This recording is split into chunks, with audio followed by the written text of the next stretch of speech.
Bardzo już jest późno. Już jest 6:45, a ja się dopiero zwijam. Bo wczoraj, było już późno jak przyszłam. Poszłam się kąpać nielegalnie w wiacie grillowej. Super było. No i wiadomo, kolacja. Musiałam jeszcze parę maili napisać i kupiłam bilet do Polski. To najważniejsze, na 10 września. Także jeszcze masa czasu, bo dziś jest 24 sierpnia, no ale takie były ceny właśnie. No i tak już ostatnie dni. Wychodzi, że 6 dni zostało do końca, bo ta pętelka dodatkowo wyszła. I myślę, że zrobię jeszcze jedną taką do takiego fajnego pola namiotowego w górach. I wyjdzie mi 4000 km, tak jakbym chciała. No, a pole namiotowe, no cóż, nie jest najlepsze, bo jest po prostu trawa, nie ma drzew, więc rosa zeszła od razu rano. Były 2 namioty, jeden pan się jeszcze zwija. Wyżej jest świątynia i stok narciarski, a jest jeszcze wiata. Ja jej nie zauważyłam, no bo było zupełnie ciemno. No trudno. Namiot szybko wysycha w słońcu. Jak wstało już, to pali strasznie. Dziś będzie gorąco. O 5 rano był wschód. Także już bardzo późno jak na Japonię. I tak, gdzieś 33 stopnie w cieniu. Jeszcze 2 dni takie, a potem będzie już tylko lało. Także zanosi się na finisz w deszczu.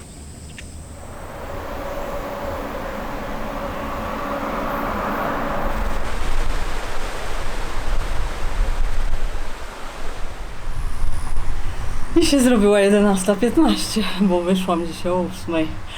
No więc czas na trochę późniejsze drugie śniadanie. Fajne miejsce znalazłam, pergolę, całkiem noclegową. Jakby co, nie wiem jaka jest nazwa tej miejscowości. Jest tu taka świetlica wiejska i nawet są toalety, więc niepotrzebnie dziś targam 4,5 litra wody. Ale wczoraj 4,5 litra okazało się być za małą ilością, więc dziś po prostu wzięłam, żeby mieć. Także mogę teraz wypić 1,5 litra na raz. To chyba właśnie zrobię. Ale dziś jest wiaterek. Targa mikrofonem pewnie słyszycie szum. Ale to jest taka różnica, jak jest ten wiaterek. To jest, nie wiem, 3 metry na sekundę. To nie jest żaden wiatr, ale czuć go na twarzy i na ciele i to jest takie dobre. A teraz najważniejszy punkt programu, czyli jedzenie. Mam dzisiaj do degustacji dynię Hokkaido na słodko. Ona była ze śmietaną, dalej jest, tylko ta śmietana w nią wsiąkła. I z płatkami migdałów w ilości 4,5 sztuki, więc raczej nie poczuję. Jadłam już wiele razy dynię Hokkaido, ale zawsze w cieście, a nie jadłam tej wersji deserowej, chociaż nie wiem, czy Japończycy uważają, że jest ona deserowa. No, tylko europejski gust. No, w zasadzie smakuje podobnie jak w cieście. Widocznie nie dali do niej dużo cukru. Może w ogóle nie dali. Dynia z Hokkaido sama w sobie jest słodka. Może przełknę. I mam mięciutką skórkę, którą można zjeść właśnie. Muszę namówić mamę, żeby posadziła w ogrodzie, bo jest naprawdę bardzo smaczna. I pochodzi z tej wyspy właśnie, tutaj tą odmianę wyhodowano na Hokkaido. I jeszcze oczywiście muszą być chipsy, bo sól wychodzi ze mnie kilogramami, więc skądś muszę ją brać. Mogę jeszcze szczyptę sobie tak sypać. Chipsy z solą dziś po prostu. Wczoraj były z pieprzem. Na obrazku była góra Fuji, a dzisiaj jest morska fala. Te obrazki są inspirowane malarstwem japońskim XIX-wiecznym. Przypuszczam, że w tym przypadku chodzi o jakiś obraz Hokusaya. Jak byłam w muzeum, pamiętacie, wspominałam, że jest 2 sławnych malarzy, którzy tworzyli te drzeworyty ukiyo-e. Drzeworyty to były? Czy? No chyba tak. No i to właśnie jest ten drugi, oprócz Hiroshige jest Hokusai. Ładnie. Chociaż to Hiroshige robił 100 widoków na Mount Fuji, ale Hokusai robił więcej fal. Rysował, nie robił. Jestem uder słoneczny. Prawie.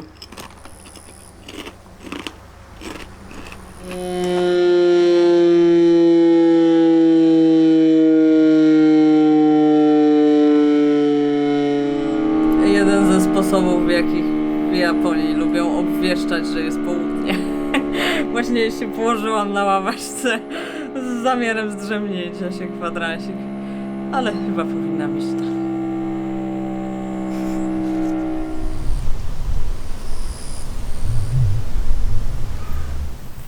Na pagórku niewielkim we Brzozowym Gaju, 3800 km.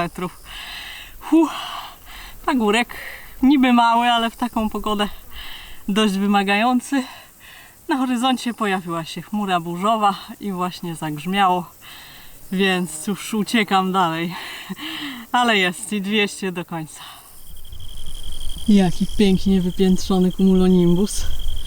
Przebija się wyżej w atmosferze, ma kowadło. Wydaje mi się, że powinien pójść bokiem, chyba żeby się tak bardzo rozbudował w tą stronę, ale mam nadzieję, że nie. Ale pewnie przyjdzie ich więcej, w prognozie jest tego więcej.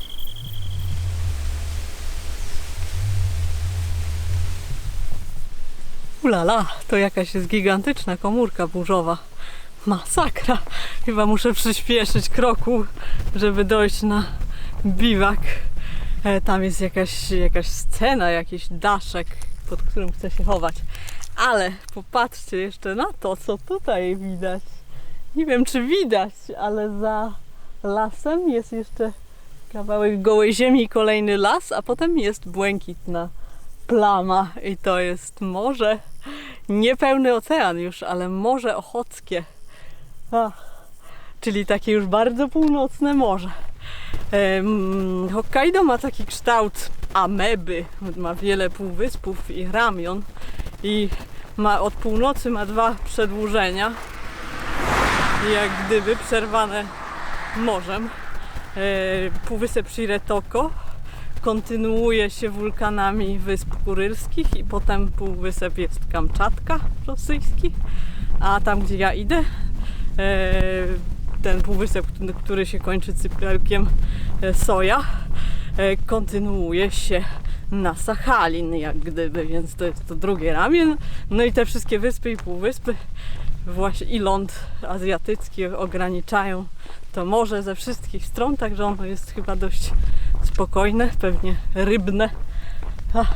Jak wiadomo, uwielbiam północ, więc północne morze i te wszystkie lądy, które wymieniłam, wydają mi się bardzo fascynujące. Ach, jakbym tam chciała pojechać kiedyś.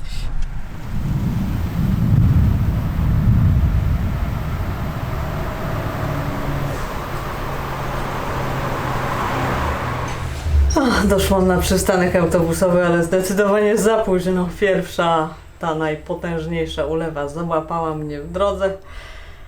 W kurtce było bardzo, bardzo gorąco. Zaczęło świecić słońce w czasie, kiedy jeszcze lało. Okropność. No, parę piorunów strzeliło, ale dosyć szybko to przeszło. I jeszcze tutaj była druga, drobna ulewa, ale już byłam na przystanku i jadłam lunch. A w międzyczasie byłam na poczcie wreszcie i odesłałam klucz od tej chatki, w której spałam za Furano. Miałam odesłać najszybciej jak się da i to jest najszybciej jak się da, czyli już chyba, nie wiem, z 10 dni. No, dopiero była pierwsza otwarta poczta. Jestem bardzo blisko biwaku, mam na niej było, nie wiem, kilometr, półtora. Ale stwierdziłam, że posiedzę i poczekam, aż przestanie padać i zjem. No więc teraz ruszę. No nie ma za bardzo sensu iść dalej, bo w nocy ma lać, a poza tym są tylko jakieś krowy. No nie wiem, jak z przystankami. Nie chce mi się już chyba gdzieś dalej iść po prostu. Mam lenia. Za bardzo lubię mieć wodę na biwaku ostatnio i umyć się i w ogóle. No ale te 37 stopni gdzieś, to chyba nie tylko ja lubię się umyć.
Lunch zjedzony, zakupy zrobione, jestem w Omu.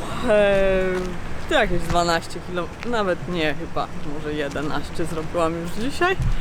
Spędziłam tu 2 godziny, bo przyszłam o 9, sklep był zamknięty, trzeba było czekać do 10, ale Michinoeki jest tutaj, więc było Wi-Fi, siadłam sobie na Wi-Fi, gniazdka zaklejone, także ładowanie to nie.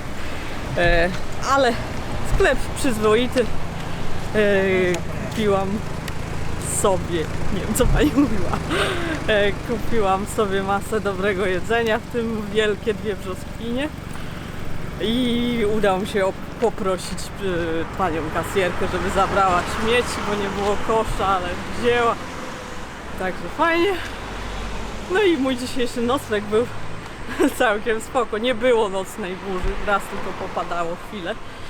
Ale wyschły mi buty na tym podejście na scenie teatralnej. Ludzie się specjalnie nie gapili, tylko chyba byli jacyś Niemcy w namiocie, to oni się patrzyli na mnie, a Japończycy mnie ignorowali. Zresztą zaraz zrobiło się ciemno, a rano wcześniej się zwinęłam. Jest fajnie. Dzisiaj jeszcze nie wiem, gdzie będę spała, bo jutro poluję na ten kemping, na którym jest chatka. Więc nie robię za dużych dystansów, znowu około 30 km, tylko tak jak wczoraj. Myślę o jakimś przystanku autobusowym, ale to się oczywiście jeszcze okaże. Rano była mrzawka, pochmurno, a teraz już widać błękitne niebo. Zaraz będę wyciągać z plecaka chustkę i nakładać przeciwsłoneczne nakładki. I znowu się zrobi gorąco.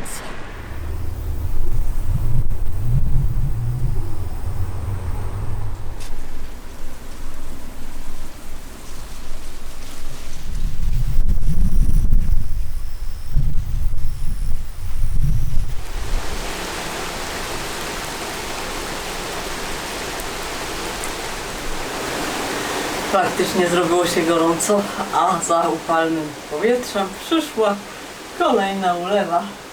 Akurat miałam szczęście, bo przyszłam do wsi i patrzę, jest toaleta. Myślę sobie, a wypiję sobie z litr, czemu nie?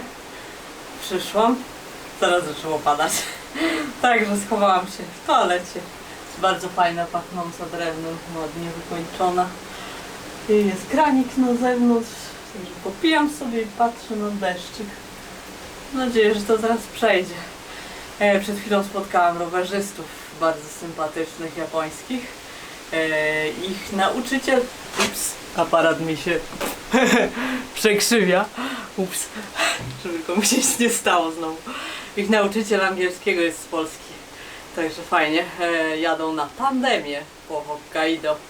Fajny mieli sprzęt częściowo zrobiony przez pana jadącego z przodu. Mieli na przykład błotnik zrobiony z bambusa, który naprawdę fajnie wyglądał. I różne jeszcze takie torebki z nylonu. Fajne. Fajnie jest coś samemu zrobić ze sprzętu. Mi się takie tylko proste rzeczy udają, bo tak to chyba nie mam za bardzo talentu, ale podziwiam. Fajne to jest. A i jeszcze gniazdko jest.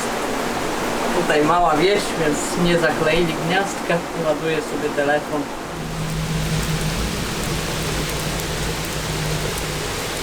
No i lej.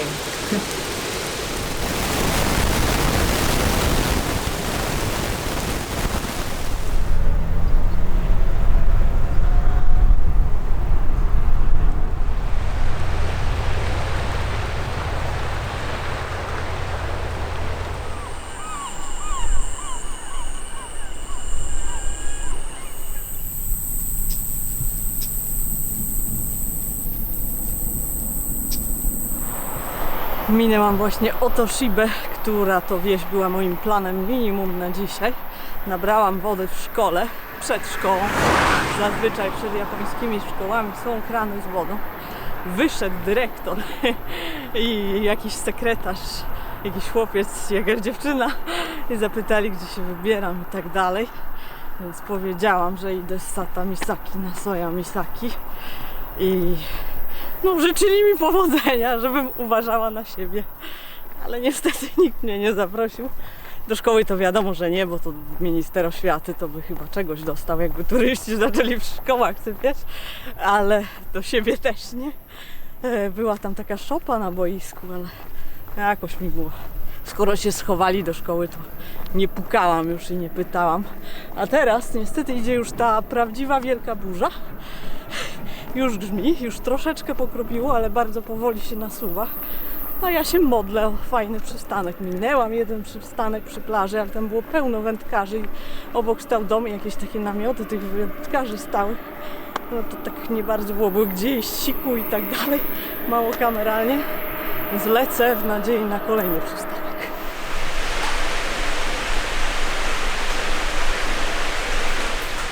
Dopadłam przystanku.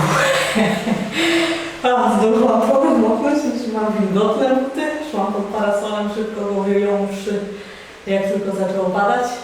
No i tak z 500 metrów może szłam i jest totalnie przy drodze i ma widok na ulicę, ale też na morze. No i jest we wsi.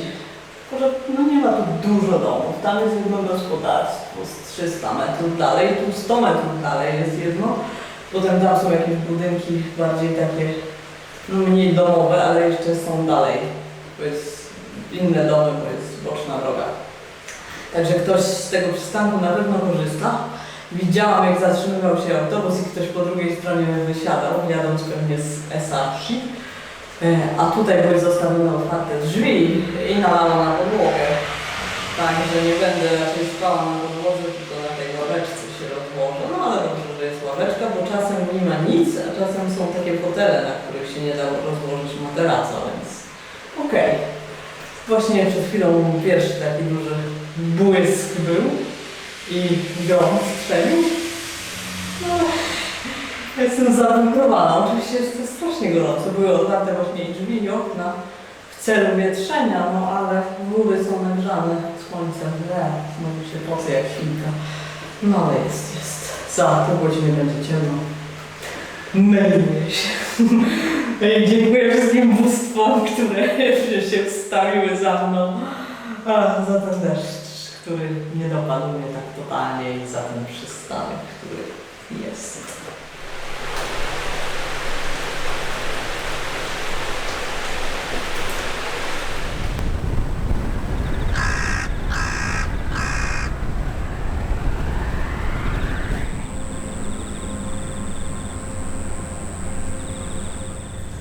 Wschód słońca.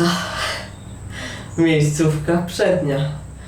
Jak w Grand Hotelu w Sopocie, tylko bliżej nad morze. Ale się niespecjalnie wyspałam, bo komary tu były. Do 23 co godzinę jakieś masakra. I jeszcze, no jeździły te wszystkie ciężarówki i w ogóle. No. No trudno. 4:56. Czas się ruszyć. Wiecie, że mi śpiwór spleśniał? Będę go musiała jakoś olejkiem herbacianym dezynfekować. Może się uda. No wszyscy, którzy podróżują tak outdoorowo w Japonii właśnie mówią, że wszystko pleśnieje. No już też kiedyś pleśniało. W Nowej Zelandii mi pleśniało. Namiot mi spleśniał. W Appalachach spleśniała kurtka przeciwdeszczowa. No a teraz śpiwór. A on był na tych wszystkich 3 trasach.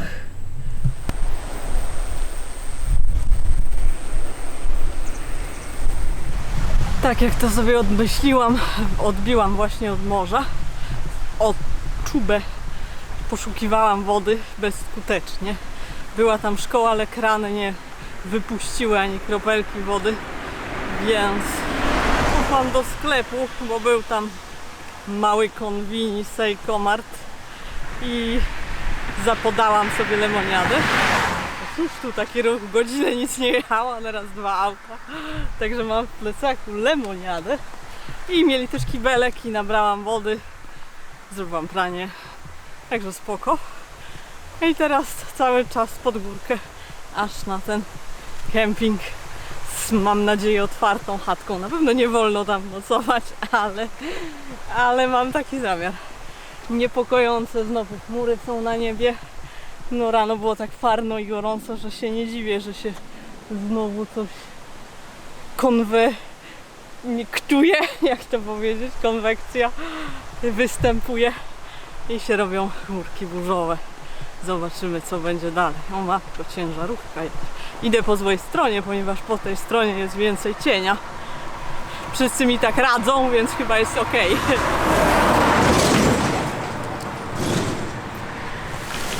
Chmury na razie z tego szczęśliwego gatunku, który daje cienia, nie daje deszczu. Całe szczęście, że trochę cienia, bo naprawdę tak parno i tak ciepło.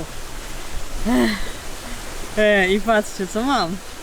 Siedzę sobie tutaj na moście, dlatego słyszycie szum strumienia. I pan się zatrzymał i dał mi herbatkę. Ale miło, jeszcze chyba na żadnej wędrówce nie dostałam aż tyle Trail Magic. Po prostu Japonia przoduje. A pewnie mizernie wyglądam siedząc na tym moście, bo jest daleko jeszcze. A, fajnie, fajnie.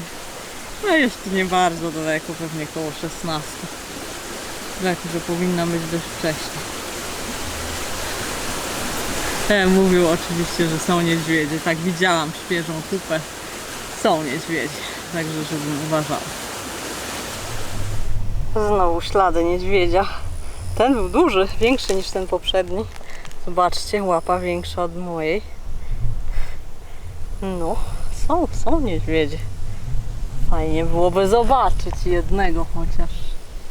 Jak widzicie, bardzo dziki teren. No dziki, naprawdę dziki, po prostu tu jest tylko asfalt i nic poza tym. Wideo? Wideo to te. Nie aż tak dziko chyba, bo patrzcie, znowu spotkałam ludzi. I to są moi tandemowi rowerzyści. Skręcili na północ w odwrotną stronę niż się wybierali, dlatego że jadą znaczy się, na ten sam biwak co ja, ponieważ on jest bardzo fajny. The campsite is supposed to be really nice, right? So you really want to go there? The campsite. I went to campsite with same campsite maybe. Yeah, same campsite today. Great, we will have a great time.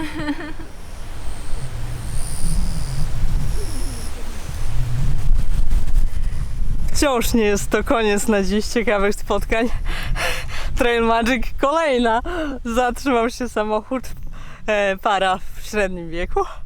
Zaczekali aż dojdę tam, gdzie zaparkowali i dali mi puszeczkę soku pomidorowego. Chyba pisze tutaj 28 mg potasu. Super, bo jest to coś, czego mi brakuje. I kolejna butelka herbaty. Już spróbowałam, jest pyszna. Ma taki aromat jak te esencje, którą dodają do czekolady. To może jest matcha w takim razie. Bardzo gorzka, ale taka pachnąca, fajna. Także raczej się dziś nie odwodnię.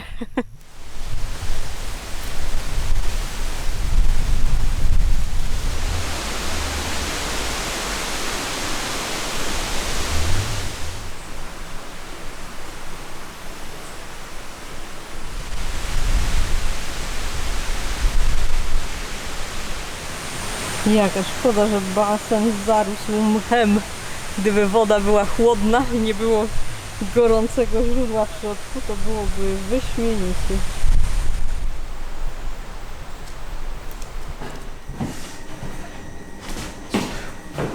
반대로自転車って珍しいですね。あんまり走ってると、我々以外は走ってると見たことがないから。うん、ビデオだから動いてもいいんじゃない？乾杯ですよ。チェアーズ！チーズ。チェアーズ！チーズ。 To był bardzo przyjemny wieczór. Wreszcie jakieś towarzystwo, z którym można było pogadać, takie outdoorowe i w ogóle super ludzie, ci tandemowcy i załatwili mi w zasadzie nocleg tutaj, bo to jest chatka do jedzenia i gotowania i jest tu toaleta. A biwak to biwak i należy rozbić namiot. Jak przyszłam, to od razu jeden pan mi powiedział, że namioty tutaj się rozbija. No a ja tak z wahaniem wprowadziłam tylko swój plecak. Tutaj jeszcze jest takie muzeum leśne. Jest tam napisane, że do 16 czynnej, że potem zamykają. Nie zamknęli, jest tam strasznie gorąco.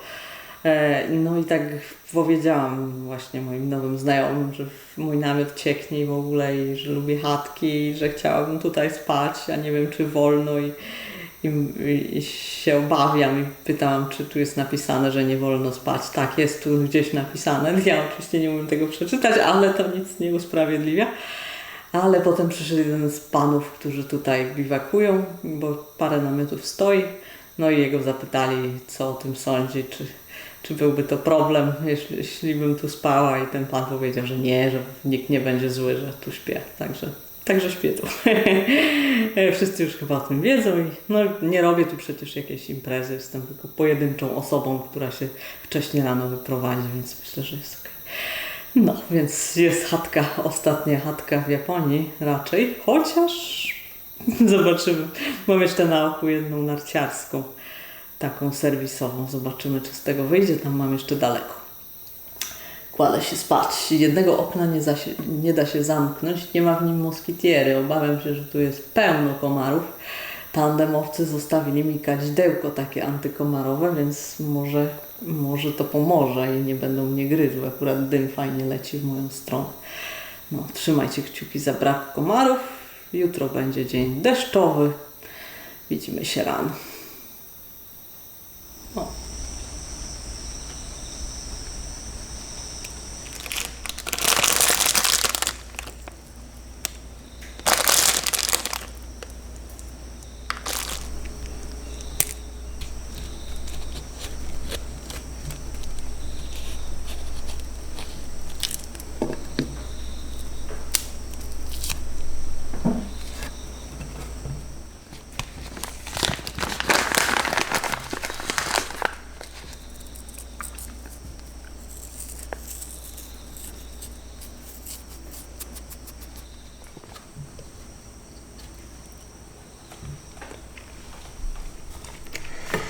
Królewskie śniadanie, godne królewskiej siedziby, w której spędziłam noc, ale fajnie. Nie było komarów, bały się tego dymu z kadzidełka i nie miały tu wstępu. Dopiero nad ranem obudziły się muchy, jak już się zrobiło jasno, i ja się też obudziłam. A zresztą obudziłam się nieco wcześniej. Potem jeszcze przysnęłam, bo przyszła burza o 3:00 nad ranem.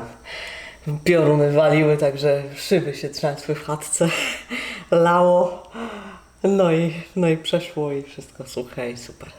Ale nie należy się za wcześnie cieszyć, bo chyba dzisiaj cały dzień będą jakieś burze przechodzić. I właśnie słyszę kolejne pioruny gdzieś w tamtym kierunku. No więc nie wiem, czy będę przeczekiwać zanim wyjdę, czy też wyjdę i pójdzie bokiem, albo wyjdę i nie pójdzie bokiem. Zobaczymy. No, także będzie mokry dzień. A wybieram się do Esashi, do muzeum. Ma być fajne muzeum. Widziałam zdjęcia takie o ludziach, o historii, o naturze tego wybrzeża Morza Ochockiego tutaj. No i muszę iść do sklepu, a potem jeszcze idę dalej na biwak kolejny. Tandemowcy mówią, że fajny, że bardzo ładny, darmowy również, tak jak i ten. Ale nie wiedzą, czy jest tam jakaś wiata. Nie zapamiętali. Byli tam, ale nie spali i nie wiedzą. Może jeden. Liczę na to w każdym razie. No tak, zaraz w drogę muszę się zbierać. Ale fajna chatka. To jest cała lista rzeczy, zasad, które tu panują, ale nie znam tych zasad z wiadomych przyczyn.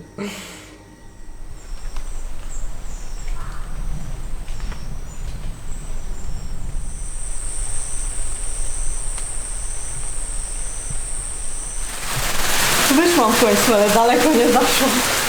Leję. Doszłam tylko do podnóża góry, na której jest kemping. Także nie wiem, 2 kilometry, może 3. No i luleło. Myślałam, że ta burza pójdzie bokiem, ale nie. No i tyle razy już wyszłam w czasie burzy i potwornego deszczu, że już mam tego dość. Poczekam. Jest fajny daszek, jakiś opuszczony hotel, bo tu było więcej hoteli, bo są 2 gorące źródła. Teraz funkcjonuje jeden hotel i jedno źródełko osobno. No i ten darmowy kemping i tyle. Także jest tu sporo różnych zadaszeń i całkiem super. Niestety 10 minut po pierwszej burzy przyszła kolejna, właściwie po drugiej przyszła trzecia. Dobiegłam do toalety, do Toja, który był tutaj przy drodze jakoś tak szczęśliwie ulokowany, ale dość długo i tak szłam w deszczu, także już mam buty mokre i ogólnie jestem cała spocona, bo jest gorąco.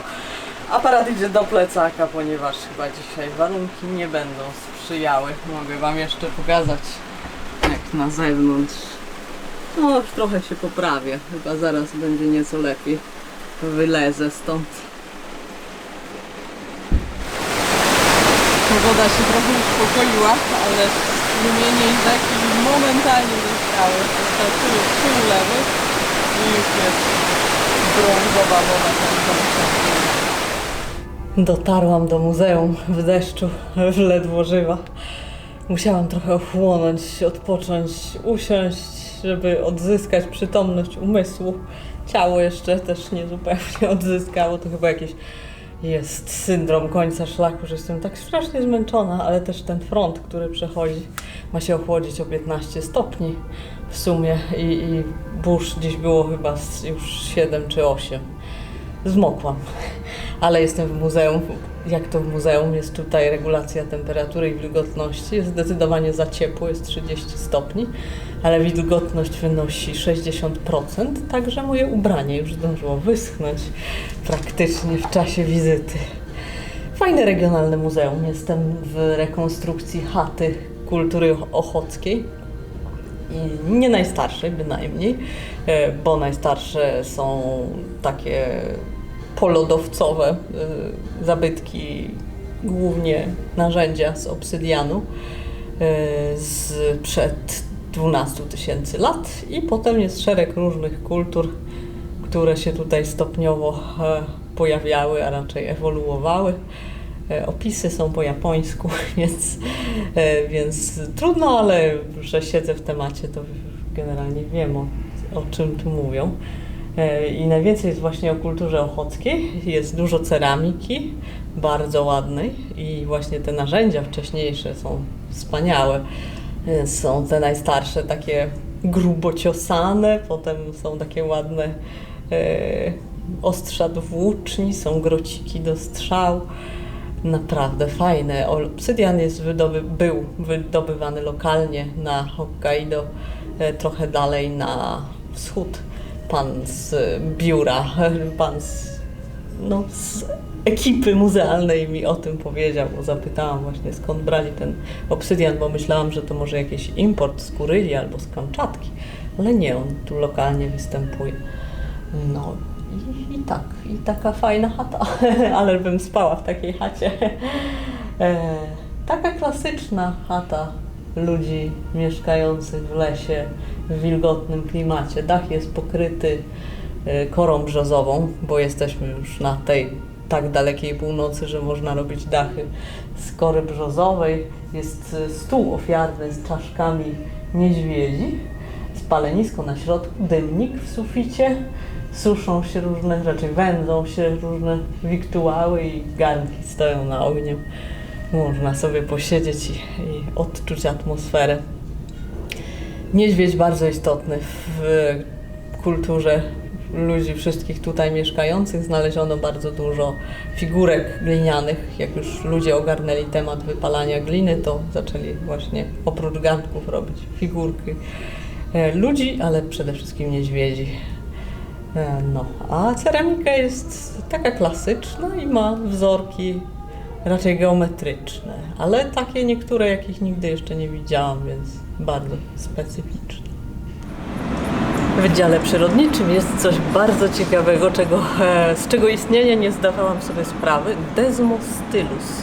To jest właśnie ten zwierz sportretowany na obrazie i jego szkielety są tutaj wyłożone. Stwór taki lądowo-wodny. Znajdowano jego szkielet i uzębienie, i różne kawałki ciała w pobliżu oceanu, w pobliżu skorup stworzeń morskich, więc na tej podstawie wysnuto założenie, że bywał w oceanie, że był wodno-lądowy. Żył w epoce lodowcowej, wyginął 11 000 lat temu. i żył w basenie tego właśnie północnego Pacyfiku, także nie miałam z nim styczności wcześniej, jest rewelacyjny.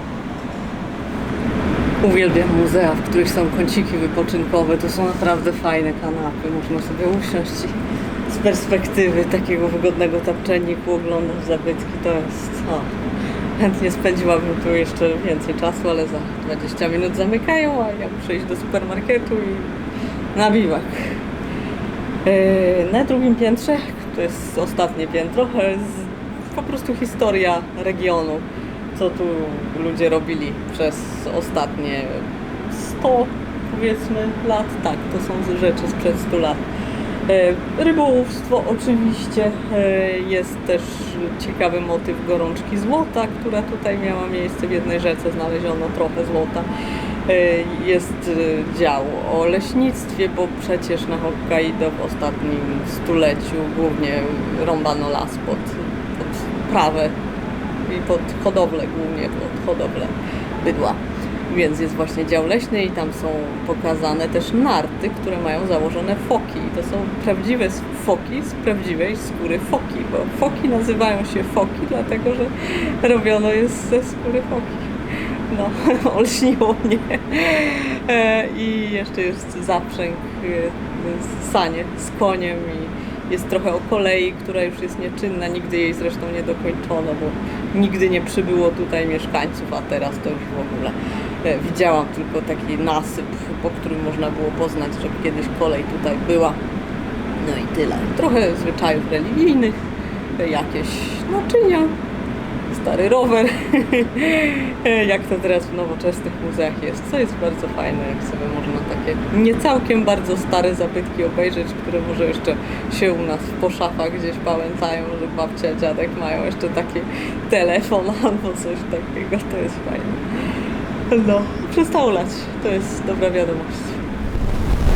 Takie domy jak ten były na zdjęciach w muzeum na drugim piętrze, tam gdzie te wszystkie starocie jest użytkowane, więc może ocaleje. Jest naprawdę pięknie. Już zmierzcha, ale jeszcze widać, przekraczam właśnie 45 równoleżnie. Dotarłam na pole namiotowe już po ciemku. Rekonesans wykazał, że są dwie wiaty i pod jedną z nich się rozbiłam z namiotem całym, bo w nocy ma jeszcze coś popadać i ma też silny wiatr wiać, więc na pewno będzie padać do środka tej wiaty. Podłoga jest wciąż mokra po poprzednim deszczu. Są płytki, wielu płytek brakuje, więc udało mi się wbić parę śledzi. Trochę zakotwiczyłam też w barierkach. To pokażę Wam jutro, co tu zrobiłam ze swoim namiotem. Ktoś tu suszy pranie, także wiszą ubrania, jakieś koszulki i ręczniki. Raczej nie wyschną, nie wróżę sukcesu w suszeniu tego. Ale no, coś przestawiłam, żeby mi nie kapało na namiot, ale myślę, że nie będzie problemu. No i kolacja. Byłam w sklepie. Mały ten sklep, mała ta wieś. Niewiele tam było, ale była wieczorna promocja. Także mam krewetki w cieście. Dosyć były tanie, 7 zł za takie pudełko. O. I cebula w cieście, bo mieli sałatkę, ale była tak droga, że w cenie kotleta schabowego, bo musiałabym kupić 2 opakowania, bo były tak małe. No więc cebula w cieście z krewetkami. Mam też awokado, bo chyba brakuje mi minerałów, a ono bardzo dobrze robi. Banany, jednego już zjadłam po drodze. Czekolada i ciasteczko z czarnego sezamu. Chyba pokazywałam Wam herbaciane z tego kompletu i właśnie jeszcze są z sezamem czarnym. I one są słodkie, czekoladowe, ale jednocześnie mają taki sezamowy zapach. Bardzo dobre. Herbacianek nie mieli. No, to tyle na dzisiaj. Biorę się za jedzenie i padam spać.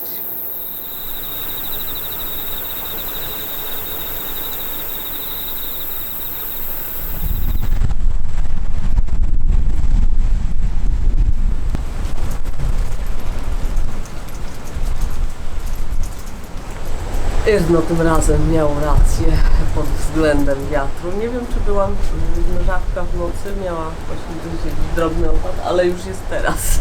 Właśnie widzę nadciągającą. Pan od prania, może nie był to właściciel prania, przyszedł wieczorem i coś mi opowiadał, że tam chyba jest druga wiata, ale ona jest bardziej na wietrze, więc specjalnie się rozbiłam właśnie tutaj z tym samym praniem. Część prania zniknęła, widocznie to kilka osób powieszało te rzeczy. No i pewnie jeszcze się po nie zgłoszy. Pospałam, o 5:40 się obudziłam, ale fajnie. Rozważałam przystanek, ale był pełen śmieci, zarośnięty w środku trawą i z popękanym dachem i domy niedaleko i nie pospałam do 5:40, więc to była dobra decyzja. Pokażę Wam tę instalację namiotową, co obiecałam. Aha, pewnie nic nie słyszycie ze względu na wiatr. Tutaj do nogi od ławki. I tutaj linka jest wsadzona pomiędzy belki wiaty, znaczy takie przęsełka